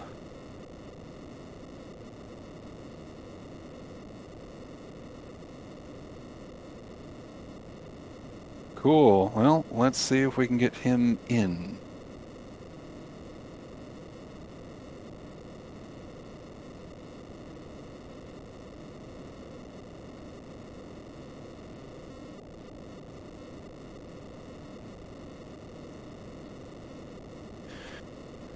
Hello, Edgeworth. Hello. GG's. Thanks. You did it? I mean, you finished anyway. Not an unexpected result when you're racing against Drew, that's for sure. Yeah, it was not the kindest of seeds. I think both had a little bit of trouble at the start, at least just kind of getting going. Drew kind of lucked out in his checks. I think the last two checks that you had to do, well, I don't know about Leet River. Nobody did that, and nobody should ever do that. But the only two checks you had remaining were the two different characters you could find. So you just happened to find them earlier, and that was ended up being the. Actually, the deciding factor was he decided to go up and do Kefka at Narsh, which gave him Fire 3, which let him just burn everything to the ground. But I would say whole point is I still think you played a good race. I had some good strategies going. I really like the Ogre Nixes in the end then in there, but it was just the check luck that caught up with you. Both had a little I bit of think trouble at the Drew start, at least just definitely kind of getting executes a lot going. better than I do as well. Drew kind of lucked And out in there's his like checks. at least I think like 3 or 4 the minutes that I last think I two could have checks that saved you had to in other do. places. Well, I don't know Like about Leet River. I Nobody think I did that, popped and the nobody fire should ever rod do that. But against Doom. the only I two probably checks should you have had popped the remaining pro were the rod two different instead, characters having you could the find. So you just having happened to find the them earlier, the and health that was totals in ended my up being head. the. And Actually, that's the something deciding that comes factor with the was he decided to go experience up that and I'm do pretty Kefka at sure, Narsh, which like gave him if Drew Fire ran 3, into the which same let him just situation, burn it would have everything to been the like ground. a But no-brainer for him. I would say whole point Funny is you should mention. Drew was still think you stuck on played a good Doom for race. quite a while. I had some good He had to strategies go. going. He I had to really reset like a the couple Ogre Nixes times, in do the some end grinding in there. but He had. it was just the He check ran luck it. that I caught don't up think with he you. had the pearl rod, but he did have some trouble with it. And I do recall you having that pearl rod there. I was wondering if you were going to break it, but I didn't see what happened. So. I Yep. was concerned with Cyan maybe running into somebody that was a little brutal. I guess the other thing too is I'm really sick of running into physical tanks with like my all physical team. Yeah, like Poltergeist at the end there. I mean, I had another run in practice where I ran into Guardian Funny you should in the mention same Drew was spot, stuck on and it's Doom just for quite like, a oh, while. come on. He had to go. He had to reset Yeah, a couple times. you know, do some sometimes it'd grinding be in like there. that. He had he ran. But I don't I think he mean, had the pearl rod, I could have but just as he did have easily some ran trouble with it. into And I do like recall you having that pearl Magic rod there. I Master was wondering if you were with going to break Terra it, and but I had no didn't see what answer happened. either. So So I mean, Right. that's Kefka's Tower for you. For sure. Well, you have any opinion on tonight's flag set or the tournament in general? So I'm not a big fan of Scaled Element, but I think that one's around to stay. yeah, Other than Poltergeist that, at the end there. I feel like slowly removing sort of like some of the victory conditions from the pool really sort of puts you to the test. Yeah, sometimes You really have to get like everything that you can out of the abilities that get shuffled to you. Again, having more experience definitely pays off with this flag set. So yeah, I kind of like the way it's sort of narrowing down into like you better be real good at executing at everything. Or the tournament in So general. it's fun, it's difficult, but I also think it's pretty fair too. Cool. Well, I'm glad you're enjoying it. That was sort of the idea, but there's a balance between making it challenging and rewarding good play, and then just making it infuriating. So hopefully we struck the right balance. Yeah, I think so. Cool. Well, that's going to do it for tonight. Any parting words before we all get out of here? Just thanks to Brianna for always helping out with the the behind the scenes operations, and I think Karma did the tracking too, and thank you too for doing comms as well. All right. Well, thanks, and GG's again. Hopefully, we'll see you at the next one. Well, I'm glad Yeah, you're it was fun. enjoying it. That Definitely, was sort of the definitely idea. keep an eye out. But there's Cool. a balance between making Thanks, it challenging and rewarding good play, and then just All right, making it folks, that's going to do it infuriating. for us tonight. Hopefully we struck the right balance. We will have another. This was the Cool. only Well, 2 matches in that's this gonna do it for round, tonight. as Any a few others parting were on a words before we bye all get out of here? as to catch up with the double elimination. The the returners bracket has quite a few more matches in it than the gladiator bracket. So we'll be back next week, or possibly even as early as tomorrow, depending on when the runners want to do it, with more matches. I believe we'll have 3 next week, and then you can follow along in the bracket. We'll get all the way down. But we hope to see you at the next one. As a reminder, check out the Discord link below, and we'll have the challenge bracket as well. And who dat? Any parting words? No, man. Just thanks for the comms. It's been fun. Thank you to Karma for doing the restreams there, and Brianna for tracking. And if you're watching this on YouTube, definitely feel free to come in and check out the actual live streams. I know it can be off hours, but I appreciate all of our YouTube viewers out there. And play Worlds Collide. It's a lot of fun. Excellent. Well, you said it all. Thanks to everybody. Thanks to Atmatech. And thanks to all you runners or watchers out there. And we will see y'all at the next one. We out.